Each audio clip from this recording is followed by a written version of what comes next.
Hello friends, स्वागत है आपका मेरे इस कंप्यूटर साइंस की सीरीज़ में क्लास 11th के लिए। आज हम चैप्टर 6 को डिस्कस करेंगे, that is flow of control. देखिए, इस चैप्टर में बेसिकली जो हमें बताया गया है, हम इससे पहले देख चुके हैं कि हमारी स्टेटमेंट्स सीक्वेंशियल ऑर्डर में एग्जीक्यूट होते हैं, मतलब वन बाय वन एग्जीक्यूट होते हैं। आज हम बात करेंगे उस फ्लो ऑफ कंट्रोल को चेंज करने की, मतलब कंडीशन के बेस पे या तो वो अपना वे चेंज कर सकता है या उस चीज़ को रिपीट कर सकता है। तो डिस्कस्ड इन दिस चैप्टर, और काफ़ी इंपॉर्टेंट चैप्टर है आपके प्रोग्रामिंग के कंसेप्ट्स को क्लियर करने के लिए। काफ़ी प्रैक्टिकल प्रोग्राम्स भी इन्होंने दे रखे हैं। मैं चाहूँगा आप इस चैप्टर को समझने के बाद उन प्रोग्राम्स को ज़रूर रन करके देखें। देखिए, बेसिकली बताया गया है कि Python executes one statement after another from the beginning to the end of the program. एक बार एक चलाता है, जैसे हम इसलिए पिछले चैप्टर में देख चुके हैं। These are kind of programs we have been written till now.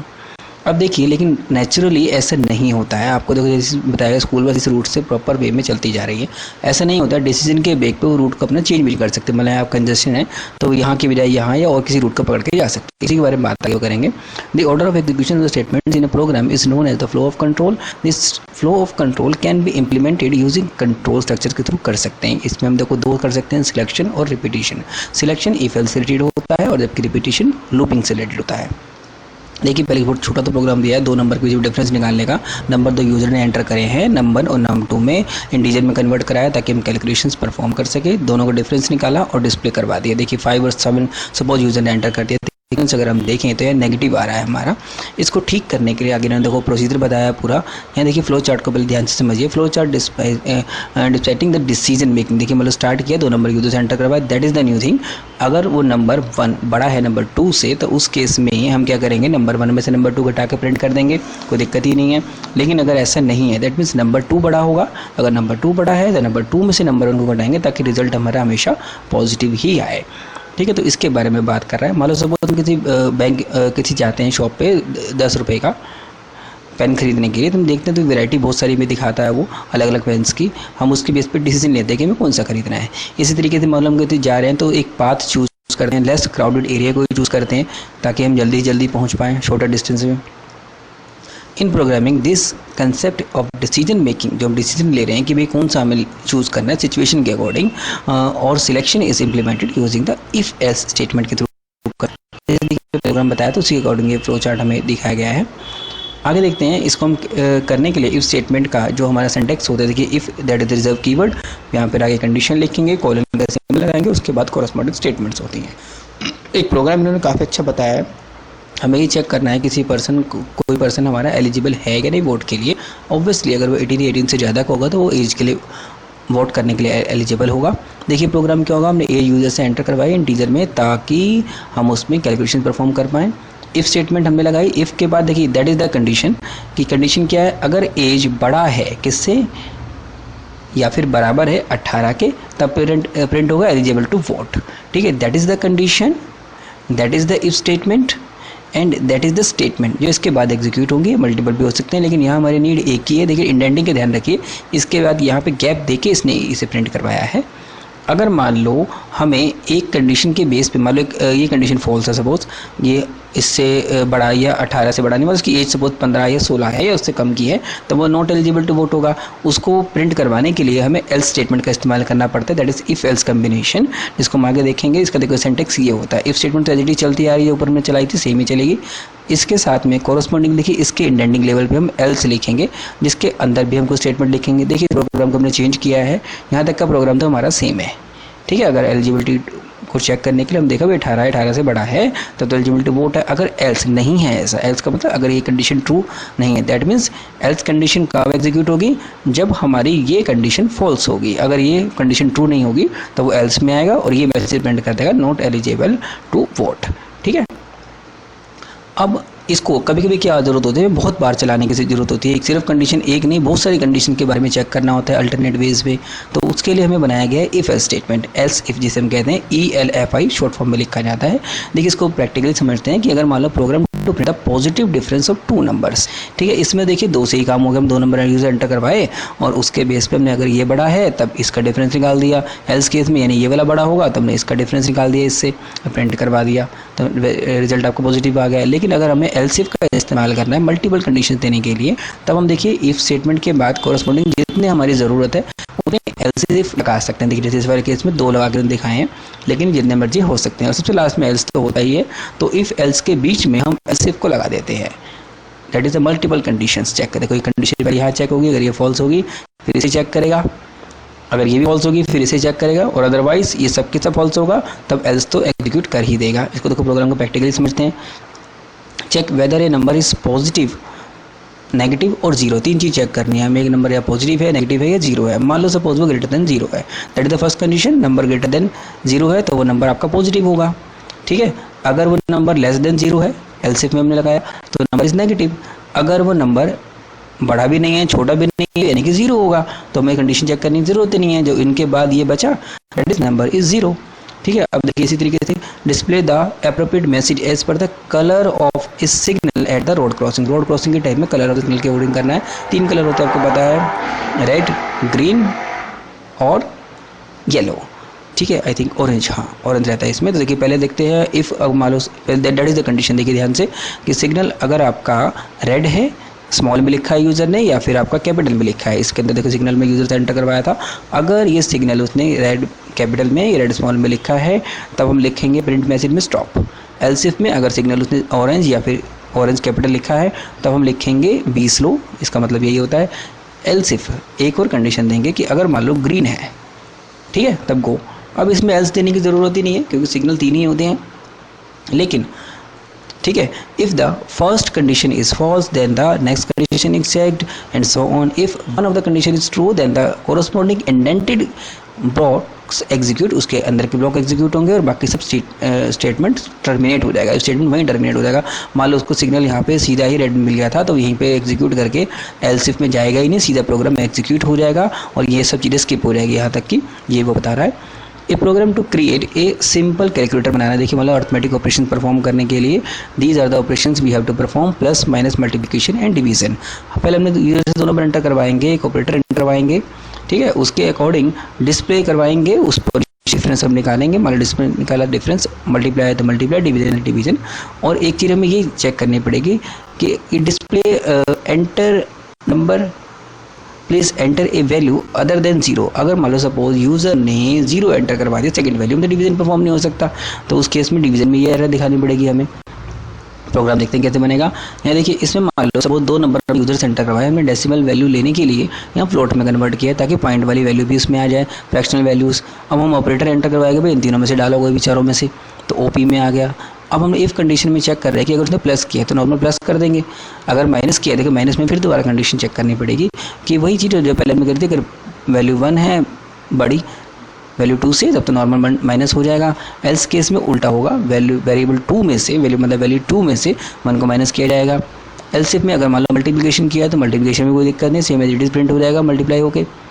Else में एक हमने चेक किया डिवीजन, अगर मतलब सपोज यूजर ने डिवीजन लास्ट वाला ऑपरेटर डाला है तब उस केस में हम ये चेक करेंगे कि जो सेकंड वैल्यू अगर जीरो है तब एरर देंगे। जैसे उन्होंने क्वेश्चन पहले बोला था कि अगर जीरो से डिविजिबल नहीं हो पाएगा तो उस केस में मैसेज डिस्प्ले होना चाहिए। तो एरर मैसेज क्या आएगा, division by zero is not allowed, program terminate हो जाएगा, ठीक है। एल्स केस में नॉर्मल डिवीजन कर ही देगा वो। और सबसे एल्स केस में अब ये वाला एल्स कब चलेगा, मान लो सपोज यूज़र ने इन चारों ऑपरेटर के अलावा कोई और ऑपरेटर डाल दिया गलती से, ठीक है, और कोई सिंबल डाल दिया तो दिखा देंगे रॉन्ग इनपुट, प्रोग्राम टर्मिनेट हो जाएगा। और अदरवाइज ऐसा नहीं होगा तो सबके सब कैलकुलेशन में जो भी रिजल्ट की वैल्यू बनी होगी वो रिजल्ट की वैल्यू आपके यहाँ लास्ट में डिस्प्ले हो ही जाएगी, ठीक है।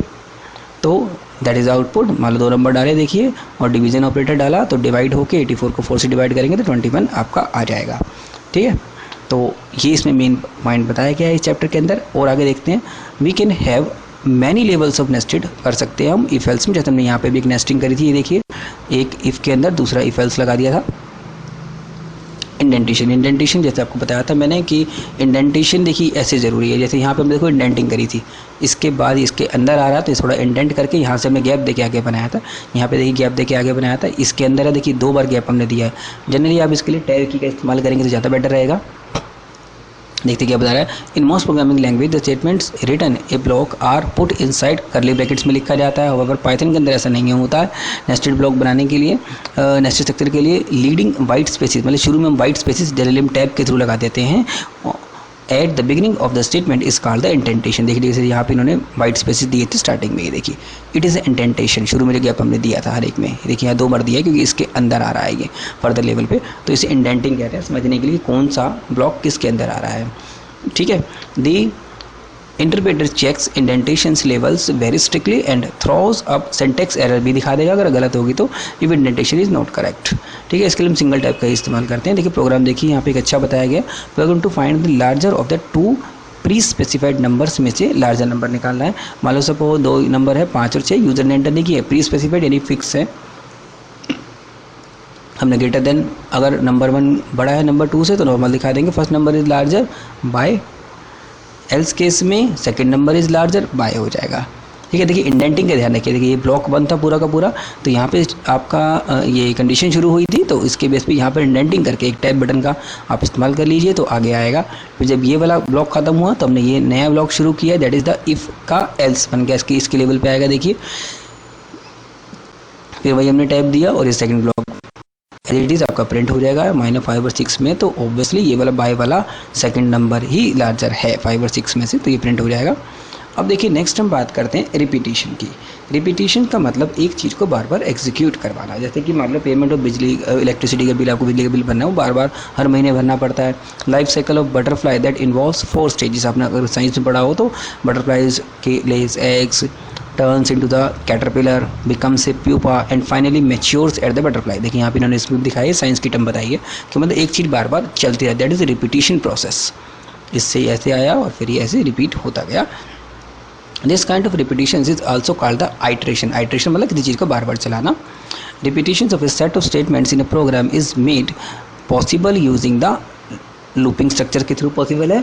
इसको देखिए हम एक प्रोग्राम के थ्रू सोचते हैं, जैसे कि write a program to print the first 5 natural number. आपको पता है 1 2 3 4 5 ही होते हैं, इसके लिए आप अगर रिपीट नहीं करोगे, देखो कोई नॉर्मल प्रोग्राम आप ऐसे बनाओगे, पहले प्रिंट 1 करोगे, 2 करोगे, 3 4 5, एक ही चीज़ को बार बार प्रिंट करोगे। ठीक है, तो ये बिना लूप का तरीका होगा, सिंगल आपको वैल्यू को प्रिंट कराना। अगर मान लो सपोज आपको 1000 बोला गया है या 1 लाख नेचुरल नंबर्स को प्रिंट करना, तो आप 1 लाख लिखते लिखते तो बहुत ज़्यादा परेशान हो जाओगे और बहुत बड़ा प्रोग्राम बनेगा, तो ये प्रैक्टिकली अच्छी बात नहीं होगी कि आपने 1 लाख तक इस तरीके से लिखा। तो इसके लिए क्या करेंगे, ठीक है, that is and not the best way to do the task. अगर आपने कर भी लिया 1 लाख में कॉपी पेस्ट करके, तब ये अच्छा टास्क नहीं माना जाएगा। Writing a program having a loop और रिपीटिशन इज बेटर सॉल्यूशन। किसी चीज़ को आप लूपिंग के थ्रू, अगर मान लो सपोज आपको 1 लाख ऐसे नंबर प्रिंट करने के लिए बोल दे रहा था, तो इतना बड़ा प्रोग्राम आप नहीं बनाओगे, इसके लिए आप लूपिंग का इस्तेमाल करेंगे। देखिए क्या करेंगे, ठीक है, वेरिएबल से काउंटर हमने ले लिया, स्टार्टिंग वैल्यू उसकी 1 रखेंगे, print the value of counter की वैल्यू को प्रिंट कर देंगे। अगली बार क्या करेंगे, काउंटर की वैल्यू को इंक्रीमेंट करवा देंगे। ठीक है, और ये रिपीट करते रहेंगे जब तक, देखो ये कंडीशन दे दो, जब तक काउंटर आपका 1 लाख से छोटा या इक्वल है तब तक आपका वो चलता रहेगा, उसके बाद वो लूप रुक जाएगा। ठीक है, looping construct provide a facility to execute a set of statements in a program repeatedly, मतलब बार बार चलाने के लिए, based on the condition. The statements in a loop are executed again and again as long as the particular logical condition remains true. जब तक ये condition, जैसे इस वाली लॉजिकल कंडीशन ये थी, जब तक ये कंडीशन आपकी ट्रू रहेगी तब तक वो लूप चलता रहेगा बार बार। ठीक है, this condition is checked based on value of a variable called the loops control variable, जिसमें काउंटर वाला लूप्स कंट्रोल वेरिएबल है। When the condition becomes false, the loop is terminate। ठीक है, if we did not set the condition, अगर मैं suppose ये condition में set नहीं करेंगे, तो looping will have never stop, that is forever loop चलता रहेगा। तो उस केस में उसको हम एक एरर मानेंगे और आपका इनफाइनाइट लूप में चला जाता है। There are 2 looping constant होते हैं, for और while, इन दोनों के बारे में डिस्कस किया गया आगे। तो पहले for के बारे में समझ लेते हैं। The for statement is used to iterate over A range of values और ए सीक्वेंस को, मतलब एक रेंज ऑफ वैल्यूज या सीक्वेंस को पर आइट्रेट करना, मतलब चलाना। देखिए इसको एक हम फ्लो चार्ट के थ्रू समझते हैं। फ्लो चार्ट देखिए आपके सामने दिखाया गया, flow chart for the for loop. Starting किया हमने, आइट्रेशन स्टेटमेंट दी, टेस्ट कंडीशन दिया, अगर ये कंडीशन ट्रू है तो ये बॉडी ऑफ द लूप आपकी बार बार देखिए रिपीट करती रहेगी। ठीक है, बॉडी ऑफ द लूप दोबारा चलती रहेगी। फॉल्स है तो लूप एग्जीक्यूट हो जाएगा और उसके बाद भी स्टेटमेंट चल जाएंगी। ठीक है, तो यही इसमें बताया गया है। These values can be either numeric और as well as see in the later chapter में देख चुके हैं, जो स्ट्रिंग, लिस्ट और टपल्स भी हो सकते हैं। With every iteration of the loop the control variable checks whether, हर बार को चेक करेगा वो कंडीशन को, whether each of the values in the range have the traverse और नोट, ट्रैवल की जा चुकी है, नहीं की जा चुकी है। The control is then transfer to the statement immediately following the for loop. उसके बाद देखिए जैसे ना आपका हमारा फॉर लूप खत्म हो गया तो उसके बाद जो स्टेटमेंट होगी वो चलेंगी। इसे फिगर इसमें दिखाया गया अच्छे से। सिंटैक्स देखिए क्या रहता है इसका, for that there is a keyword, फिर हम कंट्रोल वेरिएबल का नाम देते हैं, इन देते हैं और सीक्वेंस जो इस रेंज में हमें चलाना होता है, ठीक है। और उसके बाद स्टेटमेंट एज इट इज़ रहेंगी लूपिंग वाली। इसको प्रैक्टिकली समझते हैं। देखिए program to print the characters in the string. Python के अंदर देखिए कितने कैरेक्टर्स हैं, 1 2 3 4 5 6 कैरेक्टर्स है। इनको फॉर लूप के थ्रू बार बार प्रिंट करना है। देखिए कितना छोटा सा प्रोग्राम बना है। फॉर लेटर इन पाइथन के अंदर जो भी वैल्यूज़ होंगी वो 1 बाय 1 उठ के आएंगी लेटर के अंदर और उसकी वैल्यू को प्रिंट करवाता रहेगा। देखिए पहले मान लो सपोज मुझे पी उठ के आया, 1 बाय 1 उठेगा ना, तो पाइथन के अंदर से देखिए मतलब पी उठ के आया तो पहले पी प्रिंट हुआ, फिर अगली बार दोबारा लूप चला, ठीक है, वाई पे तो वाई प्रिंट हो गया, फिर टी, फिर एच, फिर ओ, फिर N, that is the looping. इस चीज़ को फॉर हमने लगाया है। इस पाइथन के जो पर्टिकुलर एक हमारा वर्ड है उसमें जो कैरेक्टर्स हैं पहली बार वो लेटर के अंदर पी उठ के आएगा इसमें से और फिर उसको प्रिंट करेगा, फिर अगली बार वाई उठ के आएगा, टी एच ओ और फिर एन। उसके बाद आपका लूप पूरा का पूरा खत्म हो जाएगा। इन हमने रेंज यही दी थी इसलिए यहाँ पर लूप खत्म हो जाएगा, तो दैट इज़ द आउटपुट, ये आउटपुट प्रिंट होगा। अब देखिए प्रोग्राम और बताया है, program to print the numbers in a given sequence using for loop. Sequence से प्रिंट करना हमारा सब आपका नंबर है, हमने लिस्ट एक बना ली 10 20 30 40 50 लेके, हमने इस काउंटर को देखो यहाँ पे दे दिया, ठीक है, ये पूरी लिस्ट आपकी यहाँ पे आ गई। वही सेम बाकी प्रोग्राम इसके अंदर से एक एक वैल्यू नम के अंदर उठ के आएगी और प्रिंट करवाते रहेंगे। देखिए फर्स्ट आपका 10 उठ के आएगा, 10 प्रिंट हुआ, फिर 20, फिर 30, फिर 40, फिर 50, सीक्वेंस में चल रहा है। इसी तरीके से देखिए program to print even numbers in a given sequence, सिर्फ इवन नंबर्स को प्रिंट करना है। तो देखिए मान लो सपोज ये आपके पास एक सीक्वेंस था, वैसे हमने same as it is number में लिया, जैसे हमने पहले देखो लिया था, यहाँ पे काउंटर को यहाँ ले लिया था पूरा सेम इसी तरीके से। तो नंबर्स हमने बनाए हैं, ये लिस्ट हमने पूरी यहाँ पे ले ली।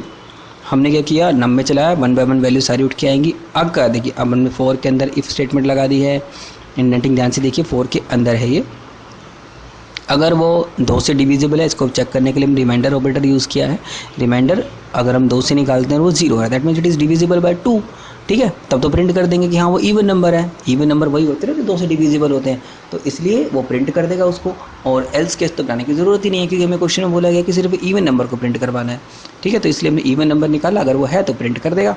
एल्स केस में दोबारा रिपीट करता रहेगा प्रोग्राम को। देखिए इस वाले केस में तो पहले 2 प्रिंट होगा, 1 तो प्रिंट नहीं होगा क्योंकि वो ये वाली कंडीशन फॉल्स हो जाएगी, तो इससे प्रिंट ही नहीं करेगा क्योंकि इफ़ के अंदर आ रहा है ना ये। देखिए इंडेंटिंग हमने एक और करी है, तो इफ़ के अंदर का पार्ट है तो ये स्टेटमेंट चलेगी ही नहीं, ठीक है। ऐसे 2 प्रिंट होगा, फिर 3 इग्नोर करके 4, फिर 6, फिर 8 और फिर 10 प्रिंट कर देगा। ये देखिए ये आपका आउटपुट आएगा, ठीक है फ्रेंड्स। तो आज के इस वीडियो में हम इतना ही डिस्कस करेंगे। नेक्स्ट इस चैप्टर का एक वीडियो अभी और अपलोड किया जाएगा। तब तक अगर आपको देखो चैनल पसंद आता है तो लाइक ज़रूर कीजिए, चैनल को सब्सक्राइब कीजिए, ज़्यादा से ज़्यादा शेयर कीजिए, कमेंट कीजिए, मैं जल्द से जल्द उसका रिप्लाई करूँगा। Thank you friends.